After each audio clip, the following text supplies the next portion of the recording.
मार्च 2014 दिल्ली में भाजपा की core committee की उच्च स्तरीय बैठक चल रही थी। घोर मंथन चल रहा था कि 2014 के दरिया को कैसे पार किया जाए और साथ ही सबके मन में प्रश्न था कि भाजपा के पीएम उम्मीदवार नरेंद्र मोदी को कहां से चुनाव लड़वाया जाए। इसी बीच भाजपा के तत्कालीन अध्यक्ष राजनाथ सिंह ने सुझाव दिया कि नरेंद्र मोदी को बिहार के पटना से चुनाव लड़वाया जाए।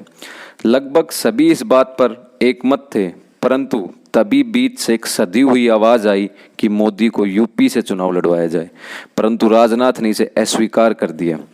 चलते चलते उस शख्स ने राजनाथ को कहा कि आपको इस पे फिर से गौर करना चाहिए। वो शख्स आमतौर पर किसी भी प्रकार का समझौता करने का आदी नहीं था। यह उसका दम भी नहीं था, अपितु उसका सटीक राजनीतिक गणित था। उसे भली भांति आभास था कि अगर यूपी में जाति और धर्म के किले को भेदना है तो मोदी को यूपी से ही चुनाव लड़वाना होगा। उस शख्स के बार बार कहने पर राजनाथ को मानना पड़ा और मोदी ने वाराणसी से चुनावी पर्चा भरा। उसके बाद क्या हुआ, यह सदा के लिए इतिहास के पन्नों में दर्ज हो गया। आखिर वो शख्स था कौन? जी हाँ, वो थे भारतीय राजनीति के चाणक्य, एक बेहतरीन चुनाव गणितज्ञ जिसने हारना कभी सीखा ही नहीं था। जी हाँ, आपका आकलन बिल्कुल सटीक है। उस शख्स का नाम था अमित शाह। वही अमित शाह जिसने मोदी को पीएम मोदी बनाया। जी हाँ, वही अमित शाह जिसने भाजपा को दुनिया का सबसे बड़ा राजनीतिक दल बनाया। जी हाँ, वही अमित शाह जिसने भाजपा के 2 करोड़ मेंबर्स की संख्या 11 करोड़ तक पहुंचाई। जी हाँ, वही शाह जिसे अपने विपक्षियों को मात देने में महारत हासिल थी। जी हाँ, वही शाह जिसे आप और हम मोटा भाई के नाम से जानते हैं। पर अमित शाह आखिर अमित शाह बने कैसे, चलिए जानते हैं विस्तार से। नमस्कार, मेरा नाम है डॉक्टर मनीष यादव और आप देख रहे हैं डॉक्टर रॉन्ग साइड।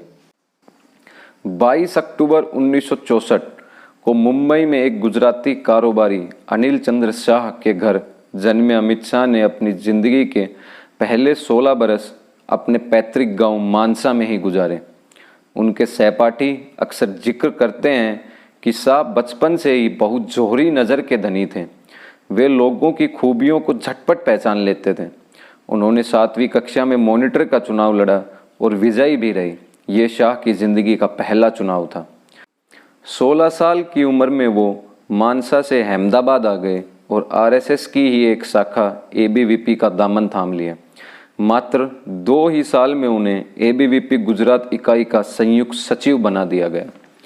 फिर आया 1980 का दशक, जिसमें शाह ने अपनी धार्मिक और राजनीतिक जमीन तैयार करनी शुरू की।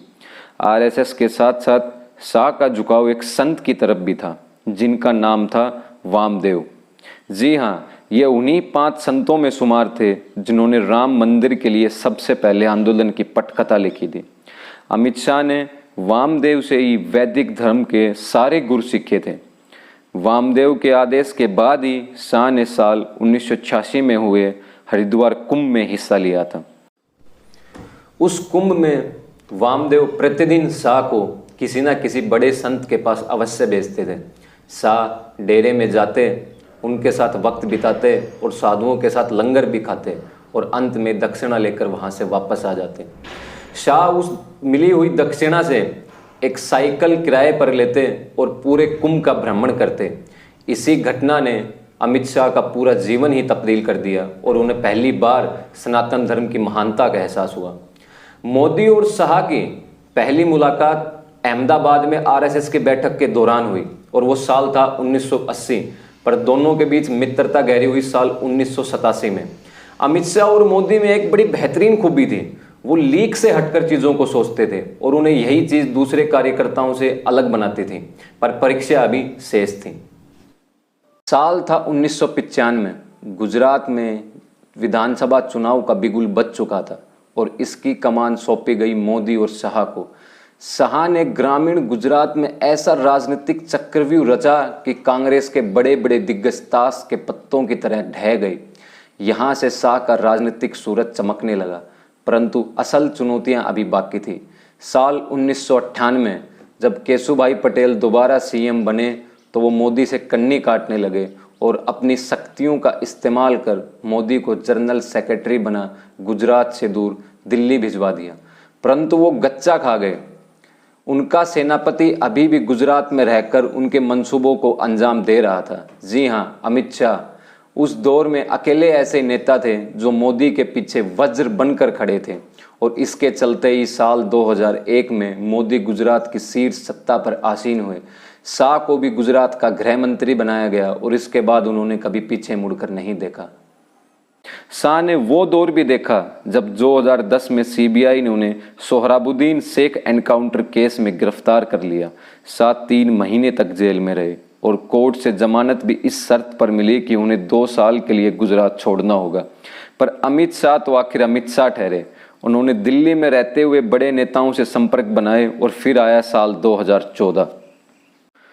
शाह को यूपी की कमान सौंपी गई। जब नतीजे आए तो किसी चमत्कार से कम नहीं थे। सारे विपक्षी शाह नाम के चक्रवात में तहस नहस हो गए। शाह के इसी चमत्कार के दम पर बीजेपी ने 2014 लोकसभा चुनाव में 282 सीटें जीतकर कीर्तिमान रच दिया था। शाह भाजपा के सबसे युवा अध्यक्ष बने और ऐसा कमाल किया कि भाजपा महज अब एक पार्टी नहीं अपितु चुनाव जीतने की मानो मशीन बन गई थी। फिर आया यूपी 2017 का विधानसभा चुनाव। चुनौती इतनी बड़ी कि शाह की साख दांव पर थी। सामने महागठबंधन था, पर जब शाह ने अपने राजनीतिक तीर दागे तो विपक्षियों के पास उनका कोई उत्तर नहीं था। शाह ने भाजपा को 325 सीटें जितवाकर खुद को चाणक्य साबित कर दिया था। शाह की राजनीतिक वर्दी पर अनेक शौर्य के तमगे जड़े थे, परंतु 2019 में 300 प्लस सीटें जीतने का सपना अभी भी अधूरा था। लोगों ने कहा कि 300 प्लस सीटें जीतने का शाह का दावा महज एक चुनावी जुमला है, परंतु जब नतीजे घोषित हुए तब बड़े बड़े राजनीतिक पंडित पानी मांग रहे थे। इतिहास रचा जा चुका था और भाजपा 303 सीटों के साथ भारतीय राजनीति के शिखर पर थी। शाह के इसी चमत्कार के बलबूते मोदी दूसरी बार प्रधानमंत्री पद की शपथ ले रहे थे।